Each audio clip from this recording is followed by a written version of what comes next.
암으로 투병하는 신실한 권사님을 알고 있습니다. 20년 전 유방암이 발병을 하여서 수술과 항암 치료 끝에 하나님의 은혜로 완치 판정을 받았습니다. 그런데 작년 9월에 제가 한국을 방문했을 때 이번에는 식도암이 발견이 되어서 작년 12월에 수술을 받고 1월부터 항암 치료를 계속하고 있습니다. 한 번도 힘겨운데 또 암으로 투병하는 고난 속에 있는 권사님을 보고 왔습니다. 세상 사는 사람들 중에 고난이 없는 사람 있겠습니까? 한평생을 살면서 고난을 겪지 않는 사람 몇이나 되겠습니까? 그렇다고 고난을 원하는 사람은 아무도 없습니다. 아무도 원하지 않는 고난이지만 고난은 우리 인생살이에서 예고 없이 찾아옵니다. 지난주 우리는 예수님이라고 하는 아이디와 성령님이라고 하는 패스워드로 로그인을 할 때만 하나님께 플러그인되는 하나님 자녀라고 하는 사실을 성령께서 정언하시며 이것이 기독교의 신비고 이것이 복음이라고 하는 사실을 알았습니다. 그리고 하나님의 자녀는 육신대로 살아서는 안 되며 복음의 빚을 갚는 삶을 살아야 하는데 그게 바로 성령을 따라서 사는 삶이라고 배웠습니다. 또 하나님의 자녀는 하나님의 영으로 인도함을 받는 양자의 삶을 사는 존재로 하나님 보호자로 나아가서 하나님을 아빠, 아버지라고 부르는 친자와 동일한 삶을 사는 특권을 받았다고 살폈습니다. 그러나 하나님의 자녀로 하나님의 상속자가 되는 영광을 얻은 만큼 고난도 받는다 하는 사실을 지난주에 살폈습니다. 오늘 우리가 읽은 이 본문은 하나님의 자녀들이 받는 그 고난을 장차 올 영광과 소망으로 승화시키는 장차 올 영광과 소망이라고 하는 사실을 말씀을 하고 있습니다. 여기서 우리는 수많은 그리스도인들의 풀리지 않는 도대체 왜 그리스도인들에게 고난이 있을까라는 질문을 다시 한번 해보겠습니다. 예수님께서 십자가에 흘리신 그 보혈로 구원하여서 우리가 하나님의 자녀가 되게 하셨으면 불행 끝 행복 시작이 되고 만사 형통으로 인도하셔야 흘리신 보혈을 헛되게 하는 것이 아닐 텐데 왜 그리스도인들에게 고난이 있느냐 하는 것이죠. 그 대답은 정말로 간단합니다. 역설적으로 우리가 그리스도인이기 때문에 우리가 하나님의 자녀이기 때문에 고난을 겪는다 하는 것이죠. 지난주에 살펴본 우리는 이 로마서 8장 17절을 다시 한번 볼 필요가 있습니다. 로마서 8장 17절에 자녀이면 또한 상속자 곧 하나님의 상속자요 그리스도와 함께 한 상속자니 우리가 그와 함께 영광을 받기 위하여 고난도 함께 받아야 할 것이니라 말씀을 하고 있습니다. 이 구절에서 끄트머리에 있는 고난도 함께 받아야 할 것이니라 하는 말씀은 누구와 함께 받아야 된다 하는 말씀일까? 바로 예수 그리스도와 함께 고난을 받는다 이 말입니다. 예수님께서 세상에 계실 때 아주 지속적으로 고난을 받았습니다. 그 이유는 다른 것이 아니라 하나님의 아들이라고 하는 것 때문이었습니다. 예수님은 초라해 보이고 배경도 없고 가문도 보잘것없는 요즘 말로 말하면 스펙이라고 하는 것은 요만큼도 없었습니다. 그럼에도 불구하고 예수님은 자신을 하나님의 아들이라고 말을 하니까 사람들은 지까짓게 이렇게 하면서 예수님을 무시하고 멸시했습니다. 예수님께서 십자가에 달려 비참하게 돌아가신 이유도 자기를 하나님의 아들이라고 하셨기 때문입니다. 당시 십자가 주변으로 모여든 사람들은 침을 뱉으면서 고개를 절레절레 흔들면서 자기가 하나님의 아들이라고 하니 죽어도 마땅하다고 빈정거렸습니다. 이처럼 예수님은 자신을 하나님의 아들이라고 했기 때문에 고난을 당한 것입니다. 그렇다면 예수님과 함께 하나님의 아들, 하나님의 상속자가 된 우리가 고난받는 것이 결코 이상하냐 하는 것이죠. 예수님이 받은 고난을 우리도 똑같이 받을 수밖에 없는 세상입니다. 우리가 정말로 마음에 새기고 기억해야 하는 것은 예수님을 십자가에 못 박은 세상이 그동안 변한 것이라고 하는 것은 하나도 없다 하는 것이죠. 사람들은 여전히 악합니다. 세상은 하나님을 여전히 싫어합니다. 그러다 보니 자기를 하나님의 자녀라고 말하는 자들 또한 싫어한다 하는 것이죠. 내색은 하지 않지만 속으로는 굉장히 싫어합니다. 이것은 이상한 일이 아닙니다. 그러므로 우리가 고난을 받는 것은 당연한 것입니다. 성경을 아무리 살펴도 찾아보아도 그리스도인에게 고난을 피하라 이렇게 권면하는 말씀은 없습니다. 오히려 고난을 받으라고 하는 말씀을 하고 있습니다. 베드로전서 4장 12절 말씀을 좀 보겠습니다. 사랑하는 자들아, 너희를 연단하려고 오는 불시험을 이상한 일 당하는 것 같이 이상히 여기지 말고 말씀을 합니다. 또 고난을 받지 않고도 하나님 나라에 들어갈 수 있다고도 말씀을 하시지 않습니다. 오히려 우리가 하나님 나라에 들어가기 위해서는 당연히 고난받아야 한다고 가르칩니다. 사도행전 14장 22절 말씀입니다. 우리가 하나님의 나라에 들어가려면 많은 환난을 겪어야 할 것이라 하고 이렇게 말씀을 하고 있습니다. 그리스도인이라고 하는 사실 때문에, 하나님의 자녀라고 하는 이유 때문에, 신앙 때문에 고난당하고 있다 이렇게 생각을 하십니까? 예수님을 몰랐다면 외로운 타국살이에 오늘은 이 사람, 내일은 저 사람과 어울려서 회포를 풀면서 인생을 즐길 텐데, 예수 믿지 않았다고 한다면 흥청망청 마시며 내 인생을 엔조이 했을 텐데, 신앙인이 아니었다면 내가 하고 싶은 일, 내가 가고 싶은 곳 마음대로 하고 마음대로 가고 했을 텐데, 어쩌다가 내가 예수를 믿어 내 인생을 스타일을 구기고 있네. 이것을 고난이라고 혹시 생각하고 있지 않습니까? 어쩌면 청년들은 예수 믿지 않았다고 한다면 한 페이지의 책이라도 공부를 더 할 텐데, 한 시간이라도 더 알바를 해서 돈을 벌 텐데, 예배 안 오면 잔소리 들으니까 남들 다 공부하는 시간에 교회 와서 몇 시간 보내는 것을 아깝고 불편해하면서 찡그리고 있는 것, 그것을 혹시 고난이라고 생각하고 있는 것은 아닙니까? 하나님 없는 공부를 해서 무엇을 하려고 그러는지 모르겠습니다. 하나님을 모르는 지식만 쌓다 보니 그 쌓은 지식으로 사기나 치고 남의 것을 빼앗을 교묘한 방법만 찾아내는 사악한 지식인이 되고 마는 것 아니냐 하는 것이죠. 우리가 살아가는 세상이 어쩌다가 이렇게 일그러지고 망가지고 있습니까? 하나님 없는 지식인만 배출하는 세상이기 때문에 그렇지 않냐 하는 것이죠. 그러나 우리가 기억해야 할 것은 우리 주변에는 하나님의 자녀라는 이유만으로 남모르게 고난당하는 사람들이 참으로 많이 있다 하는 것이죠.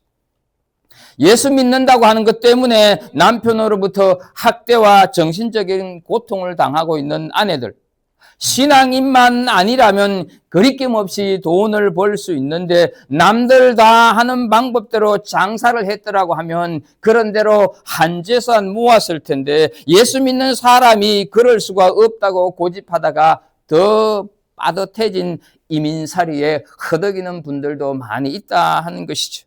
취직을 해야겠는데 예수 믿는 청년이 아니라면 어느 회사든지 상관없이 취직을 하겠는데 신앙 양심상 그러지를 못하고 거절했다가 수년째 취직을 못하고 있는 청년들, 결혼은 해야겠는데 예수 믿는 사람을 찾다 보니 나이는 차고 부모들로부터 이 눈치 저 눈치 받으면서도 기도하고 기다리는 아름다운 형제 자매들, 모두가 다 하나님의 자녀이기에 신앙인이기에 당하는 고난이다 하는 것이죠. 이런 것들을 우리가 고난이라고 생각을 해야 한다 하는 것이죠. 그뿐만 아닙니다. 우리가 조금만 밖으로 눈을 돌리면 예수 믿는다는 것 때문에 가족들로부터 내침을 당한 것은 물론이거니와 직장으로부터 쫓겨나는 것은 물론이거니와 언제 죽을지 모르는 위험과 불안 속에서도 믿음을 저버리지 않는 사람들 허다하다 하는 사실 우리는 기억해야 합니다. 혹시 어떤 고난 속에 있다고 생각을 하십니까? 정말 내가 믿음 때문에, 정말 내가 하나님의 자녀라고 하는 사실 때문에 당하는 고난이라면 이상스럽게 여기거나 부끄럽게 생각하지 말아야 한다 하는 것이죠. 정말 내가 그리스도인이라고 하는 것 때문에 당하는 고난이라고 한다면 부끄럽게 여기기나 왜 내가 이렇게 예수를 잘 믿는데도 이런 고난을 당하지, 이런 생각해서는 안 된다 하는 것이죠. 왜 그럴까? 왜 그럴까? 그것이 오늘 본문에서 말씀을 하고 있습니다. 그렇게 예수 믿는다는 것 때문에 당하는 고난은 장차 올 미래의 영광과 결코 비교할 수 없기 때문입니다. 그것을 오늘 본문 18절에서 이렇게 말씀을 하고 있습니다. 생각하건대 현재의 고난은 장차 우리에게 나타날 영광과 비교할 수 없도다. 예전에 우리가 보던 개역 성경에는요, 여기에 좋기라고 하는 말이 들어가 있습니다. 현재 고난은 장차 우리에게 나타날 영광과 좋게 비교할 수 없도다. 이렇게 번역이 되어 있다 하는 것이죠. 그렇다면 고난이 뭐가 좋다고 영광과 비교가 안 되느냐 하는 것이죠.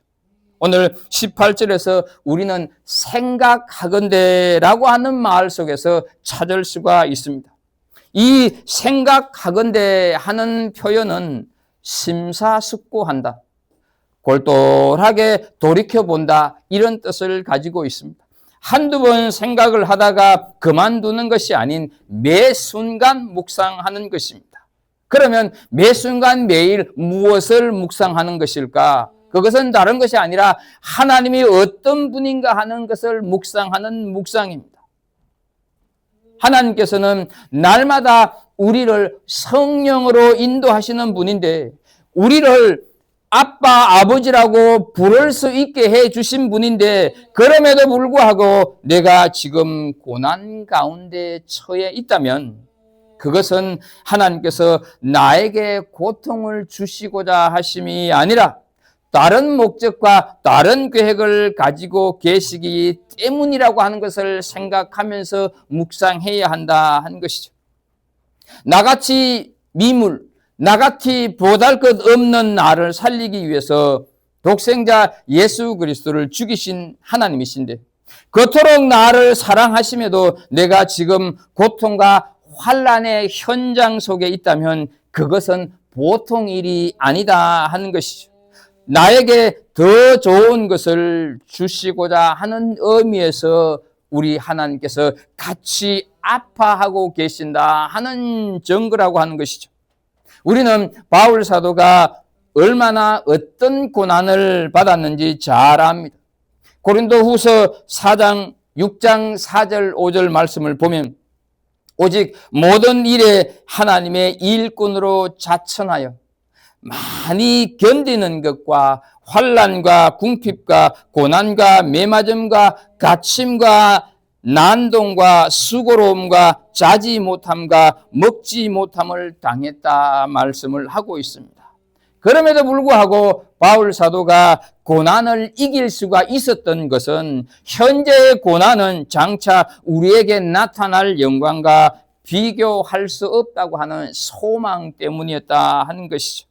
그래서 그는 고린도후서 4장 18절 말씀을 보게 되면 우리가 주목하는 것은 보이는 것이 아니요 보이지 않는 것이니 보이는 것은 잠깐이요 보이지 않는 것은 영원함이라 이렇게 말을 하고 있습니다.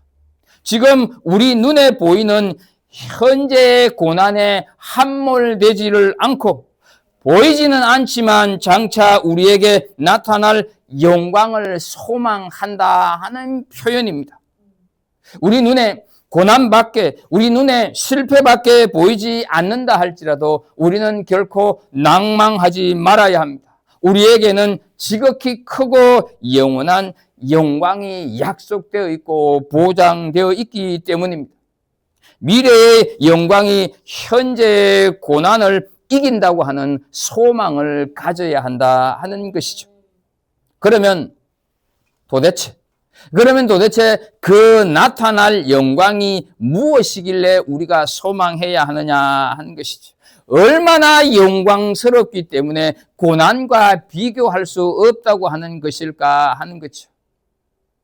우리가 보았을 때, 깨달았을 때 수긍이 가고 납득이 가야 우리가 고난 속에서도 영광을 바라보고 소망하지 않겠느냐 하는 것이죠. 도대체 그 영광이 어떤 영광일까? 우리는 조금 전에 살폈던 17절 말씀을 다시 한번 상기해서 하나님의 상속자 그리스도와 함께 한 상속자가 되는 것, 그것이 우리에게 있는 영광이다 하는 것이죠. 달리 표현하면 하나님의 자녀 영생을 얻은 것이 영광이다 하는 것입니다. 어때요? 실망하셨습니까? 그까지 자녀된 것, 그까지 영생 얻은 자가 된 것이 무슨 영광이야? 수없이 들었던 말인데 너무 시시하다 이런 생각을 혹시 하십니까? 요한계시록 20장 6절에 이렇게 말씀을 합니다. 그들이 하나님과 그리스도의 제사장이 되어서 1000년 동안 그리스도와 더불어 왕노를 하리라 말씀을 하고 있습니다. 어때요? 이 정도면 시시하지 않습니까? 이 정도면 영광스럽습니까? 70억의 인구 중에서 하나님의 자녀가 되고 세세 무궁토록 왕노릇 하는 것이 영광이 아니냐 하는 것이죠. 그럼에도 불구하고 글쎄요, 이렇게 한다면 그건 엄청난 교만입니다. 내가 얼마나 처참한 죄인인지 깨닫지 못해서 그렇다 하는 것이죠. 바울 사도는 살이 찢겨나가는 매를 39대 맞는 것을 태형이라고 하는데 그거를 몇 차례나 맞았습니다. 배고픔은 물론이거니와 풍랑으로 죽을 고비를 수없이 넘겼고 차가운 감옥에 갇히기도 했습니다. 그러나 자기의 모든 고난을 다 묶어서 장래의 영광과 비교를 해보아도 결코 비교가 되지 않는다고 하는 사실을 확인하면서 살아갔다 하는 것이죠. 그래서 고린도후서 4장 17절을 현대인의 성경으로 보게 되면요, 우리가 잠시 받는 가벼운 고난은 그 무엇과도 비교될 수 없는 크고 엄청난 영원한 영광을 우리에게 가져다 줄 것입니다. 이렇게 바울 사도는 고백을 하고 있습니다. 미래의 영광이 현재의 고난을 이기기에 충분하지 않습니까? 우리가 고난 속에 있다 할지라도 그 고난 넘어 결코 비교가 안 되는 영광이 있음을 우리는 믿음으로 고백할 수 있어야 합니다. 장차 올 영광이 현재의 고난과 비교되지 않는다 하는 사실을 믿는다고 한다면 그 고난은 결코 고난이 아닙니다. 오히려 그 고난을 기뻐하고 찬양할 일이 될 것입니다. 장차 올 영광이 현재의 고난을 이기기에 충분하다 하는 것이죠. 그래서 우리가 읽은 본문을 보게 되면 미래와 소망에 관련된 말씀들을 많이 반복을 합니다. 예를 들어 19절을 보게 되면 고대하는, 21절을 보게 되면 바라는, 23절을 보면 기다리느니라, 24절을 보게 되면 소망, 25절을 보게 되면 바라면 기다릴지니라. 이렇게 계속해서 반복을 하고 있습니다. 누가 이렇게 소망을 한다 하는 것일까? 그건 다른 것이 아니라 피조물들이 이렇게 소망하고 바란다 하는 것이죠. 무엇을 소망하는지, 어떤 뜻인지 살펴보겠지만 우선 우리는 이렇게 기다리느니라, 소망, 바라느니라 이런 표현을 보면서 어떤 느낌을 받습니까? 현실은 아직 아닌데 지금은 고달픈데 여전히 고난은 계속되는데 그럼에도 불구하고 미래를 소망한다 하는 의미가 담겨져 있지 않습니까? 그렇다면 미래의 소망이 무엇일까?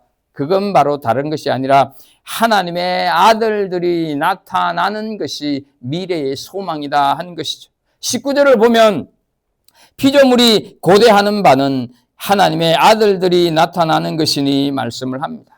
피조물은 원래 하나님이 창조하신 모든 만물을 가리키지 않습니까? 그러나 오늘 이 본문 요 구절에서만큼은 피조물을 사람이나 천사를 얘기하는 것이 아니라 해, 달, 땅, 꽃, 나무 이런 자연 만물을 가리킵니다.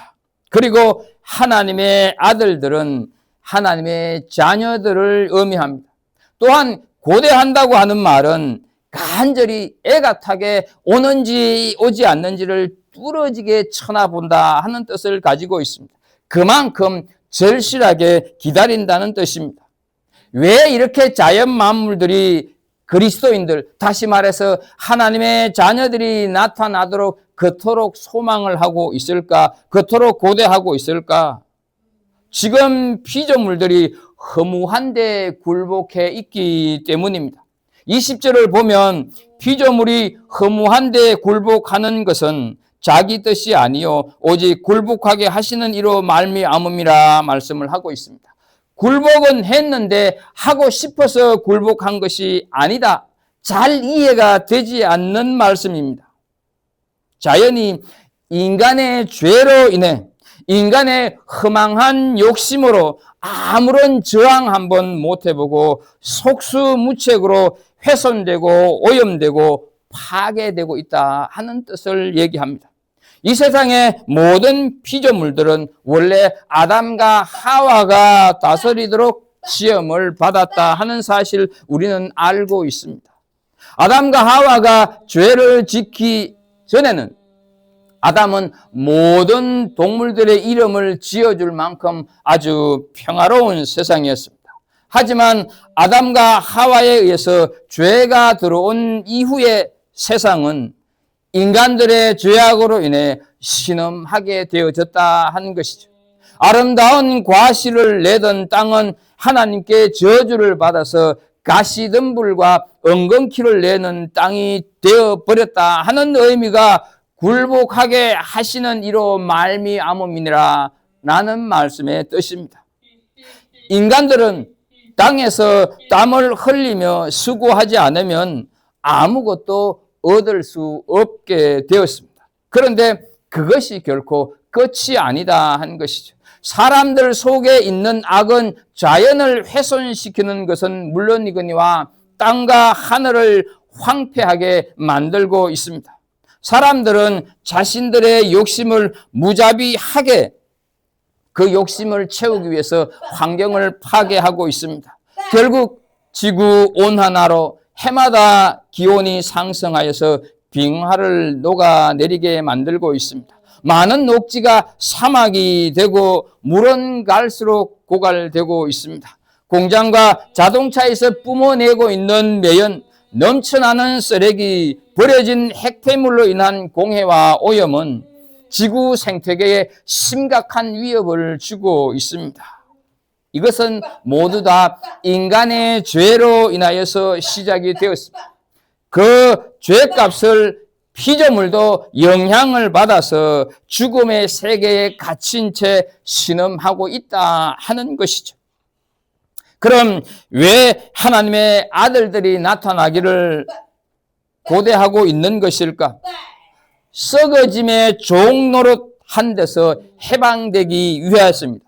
21절을 보면 그 바라는 것은 피조물도 썩어짐의 종로한 데서 해방되어 하나님의 자녀들의 영광의 자유에 이르는 것이니라 말씀을 하고 있습니다. 이 말은 피조물 가운데 어느 것 하나도 썩지 않는 것이 없다 하는 의미입니다. 하늘의 해와 달도 썩느냐 이렇게 물을지 모르지만 과학자들의 말에 빌리면 이것들도 수명이 있다고 합니다. 간혹 우리는 별똥별이 떨어지는 것을 보지 않습니까? 피조물들도 썩어질 인간에 의해서 썩어져 가는 세계에서 우리는 해방되어서 참생명, 참평안, 참사랑으로 더불어 사는 하나님의 자녀가 누릴 그 영광된 자유에서 살기를 원한다 하는 것이죠. 자연 만물들이. 피조물 스스로는 그 썩어질 것들의 종로에 서서 해방될 수 없고 자연 스스로 자신의 생명과 평화를 보장받을 수는 없습니다. 가능성은 딱 하나, 참생명을 지닌 사람들, 풀 한 포기에도 경외심을 갖는 하나님의 자녀들, 다시 말해서 예수 믿는 그리스도인들이 나타나는 것이고 그것을 고대하고 있다 하는 것이죠. 피조물들이 하나님의 아들들인 하나님의 자녀들이 나타나기를 얼마나 소망하고 있는지 23절에서 이렇게 말씀을 합니다. 피조물들이 다 이제까지 함께 탄식하며 함께 고통을 겪고 있는 것을 우리가 아느니라 말씀을 하고 있습니다. 피조물들이 탄식을 하면서 하나님의 자녀들이 나타나기를 고대하고 있습니다. 한 수도원에 예수님의 12제자의 이름을 딴 12그루의 나무를 심었습니다. 얼마 후에 가룟 유다의 이름을 딴 나무가 죽어가고 있었습니다. 그 원인을 찾다가 누군가가 우리 이름을 한번 바꾸어보자 해서 요한이라고 이름표 붙였던 그 나무의 이름표를 떼서 가룟 유다의 나무에 붙이고 가룟 유다의 이름표를 요한이라고 하는 그 나무에 붙였습니다. 며칠 후에 죽어가던 처음 가룟 유다라고 붙였던 그 나무는 살아나고 있는데 멀쩡하던 요한이라고 하는 이름, 처음에 붙였던 그 이름, 거기를 띄고 가룟 유다를 붙였던 그 나무가 시들시들해졌습니다. 이상하여서 12개의 나무의 이름을 전부 다 바꿔 보았습니다. 그 결과 가룟 유다로 이름 붙인 나무마다 죽는 것을 확인을 했습니다. 알고 보니 이 수도원을 방문하는 방문객들이 가룟 유다라고 이름한 나무만 저주를 했다 하는 것이죠. 그래서 시들시들해졌다 하는 거죠. 이것은 인간의 말과 행동에 자연히 반응한다는 증거입니다. 지금도 지구상에는 전쟁이 계속되고 있습니다. 베트남 전쟁, 우리가 겪었던 6.25 전쟁, 걸프 전쟁, 러시아와 우크라이나의 전쟁, 그리고 최근에는 미국과 이스라엘과 이란의 전쟁, 곳곳에서 이 전쟁으로 인해서 수많은 땅들이 질식당하고 있습니다.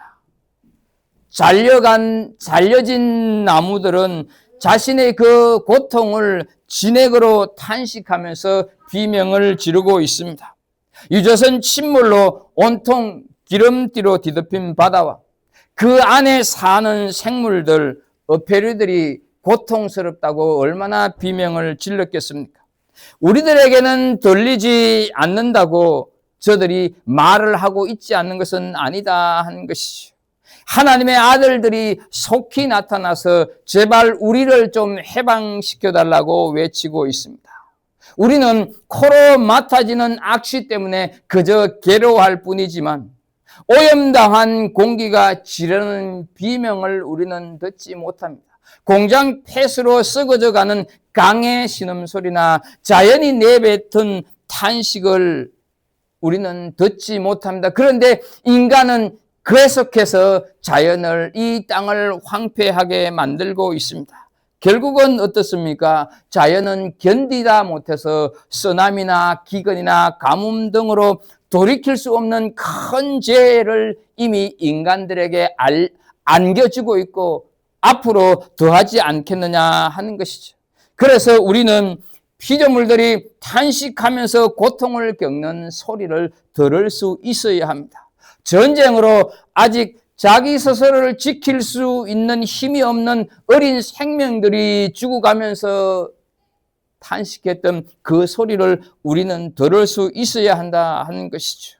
억울한 죽음, 서러운 죽음의 소리를 우리는 들을 수 있어야 하고, 북한의 핵실험으로 인하여서 고통받는 북한 사람들의 탄식을 들을 수 있어야 하고, 우리 주변의 이웃들 고통을 당하고 겪으면서 탄식하는 그 소리에 우리는 귀를 기울여서 그 아픔에 공감을 하고 그 고통을 함께 나눌 필요가 있다 하는 것이죠. 이 좋은 주일 아침에 자연보호 캠페인, 환경보호를 하자고 하는 말씀을 지금 드리고 있는 것이 결코 아닙니다. 하나님의 아들들, 그리스도인들이 많이 세워지기를 자연 만물들이 지금 탄식하고 있다 하는 말씀을 드리고 있습니다. 그렇다고 하나님의 자녀인 우리가 죄에 거하지 않는 것도 아닙니다. 우리 역시 실수합니다. 우리 역시 때때로 쓰러지고 넘어지는 연약한 존재지만 그 사실을 하나님은 다 알고 계십니다.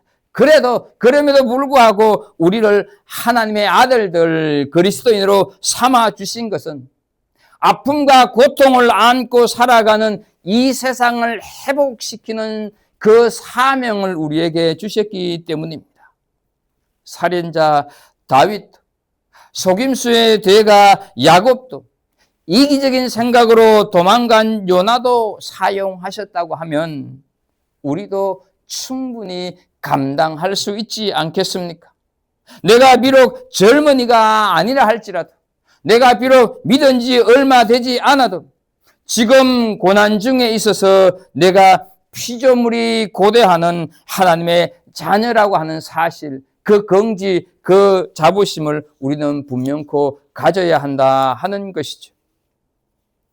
오늘날 우리 기독교가 불신자들로부터 손가락질 받는 것은 잘못된 구원관 때문입니다.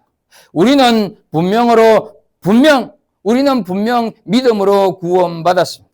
이것은 하늘이 무너져도 분명한 진리입니다. 누가 뭐라고 해도 절대로 타협의 여지가 조금도 없는 절대 불변의 진리입니다. 그러나 구원받은 것이 전부가 아닌데 많은 그리스도인들이 구원받은 것에만 만족하기 때문에 우리는 세상으로부터 손가락질을 받습니다.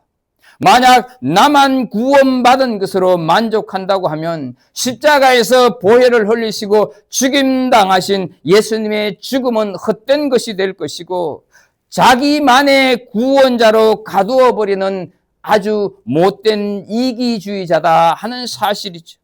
우리는 구원받은 것에 만족할 것이 아니라 인생살이의 힘겨움으로 탄식하고 있는 이웃들, 이민자의 고된 삶을 살아가는 지체들을 십자가의 복음으로 살리는 소망의 삶을 우리가 살아가야 하고 그렇게 살아가도록 우리를 그리스도인으로, 우리를 하나님의 자녀로 부르셨다 하는 것이죠.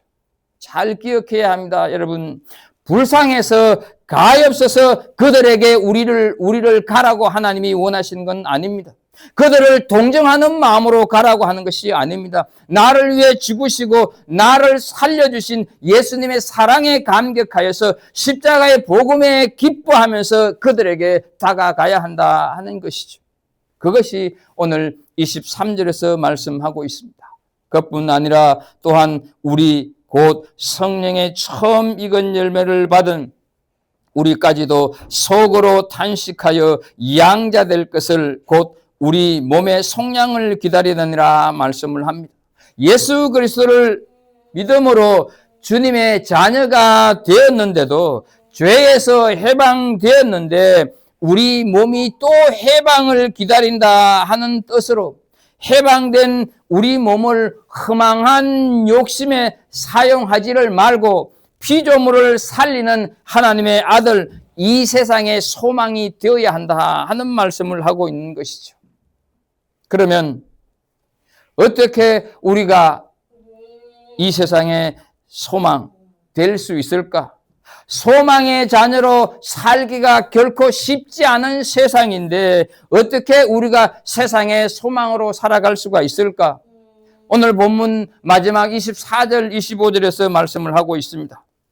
우리가 소망으로 구원을 얻었음에 보이는 소망이 소망이 아니니 보는 것을 누가 바라리요? 만일 우리가 보지 못하는 것을 바라면 참음으로 기다릴지니라 말씀을 하고 있습니다.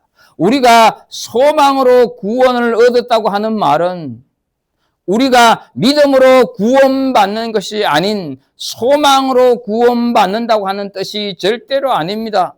구원의 특징이 바로 소망이다 하는 것을 말씀하고 있는 것이죠. 다시 말해서 구원받은 사람은 소망을 가지게 되어 있다 하는 것입니다. 그리고 그 소망을 가진 사람은 현재를 참으면서 기다려야 한다 말씀을 하고 있습니다. 참는다고 하는 것은 무엇인가 내 마음대로 안 된다. 고난과 환난이 있지만 견딘다. 이것이 참는다는 뜻이 아닙니까? 소망을 가진 자는 어떤 고난 속에서도 참고 기다려야 한다 하는 것입니다. 주님께서 우리에게 고난을 주시는 이유는 하나님의 자녀로 하나님의 아들들로 세상에 소망이 되는 도구로 살아가기 위해서이다 하는 것이죠. 우리가 하나님을 믿음에도 불구하고 왜 병이 듭니까? 하나님께서 우리를 병든 사의 그 심정을 알게 하기 위해서 우리에게 병이 들게 한다 하는 사실이죠. 우리가 하나님을 믿음에도 불구하고 왜 자녀에게 문제가 생길까? 내 자녀의 문제를 경험함으로써 문제를 가진 또 다른 이웃 아이들을 내 가슴으로 포용하고 경험함으로써 저들을 살리도록 하기 위해서 우리에게 자녀의 문제를 때때로 허락할 때가 있다 하는 사실. 주위에 실패하고 가난한 사람들 우리는 보면서 내가 하나님을 믿음에도 불구하고 실패했던 그 경험을 되살려서 내 주위에 실패하고 가난한 사람들을 돌아보는 그들을 위한 삶의 자리로 한 걸음 한 걸음 나아가도록 하기 위해서 하나님께서는 우리에게 때때로 실패도 하고 고난도 주신다 하는 것이죠. 혹시 지금 고난 중에 있습니까? 그 고난은 잠시입니다. 우리를 인생살이의 고된 행로로 탄식하고 있는 이웃들의 소망이 되게 하기 위한 구원의 도구로 삼으려는 하나님의 은총이라고 하는 것을 기억하십시오. 혹시 환난 중에 있다면 환난 중에 있는 그들을 이해하고 그들에게 소망이 되게 하기 위한 하나님의 사랑의 손길임을 기억하십시오. 이것을 믿고 이민자의 삶을 우리가 오늘도 하루하루 살아간다고 하면 결코 비교할 수 없는 영광이 우리 삶에 차고 넘치는 소망으로 가득한 그런 그리스도인이 될 것입니다. 우리에게 고난이 있으면 장차 올 영광과 결코 비교할 수 없다고 하는 믿음으로 이 세상을 살아가는 우리 더체험교회 식구들 다 되기를 예수님의 이름으로 축복합니다. 기도하겠습니다. 하나님 아버지, 예수를 믿음에도 우리는 끊임없는 고난과 고통 속에 잠겨 있을 때가 있습니다. 하나님께서 우리를 저버리고 우리를 무관심해서 우리에게 고난이 있는 것이 아닌 하나님께서 우리에게 또 다른 계획과 또 다른 하나님의 뜻을 알려주고 여전히 고난 속에 있는 자들을 섬기기 위한 것임을 알고 오히려 그 고난을 기뻐하면서 하나님이 주신 부름의 상을 다 쫓아가고 이루어가는 우리 더체험교회 식구들 다 되게 하여 주옵소서. 진실로 하나님께서 원하시는 하나님의 아들들, 진실로 하나님이 바라시는 그리스도인들의 삶을 이 땅에서 살아가는 우리 더체험교회 식구들 되게 하여 주옵소서. 예수님의 이름으로 기도합나이다. 아멘.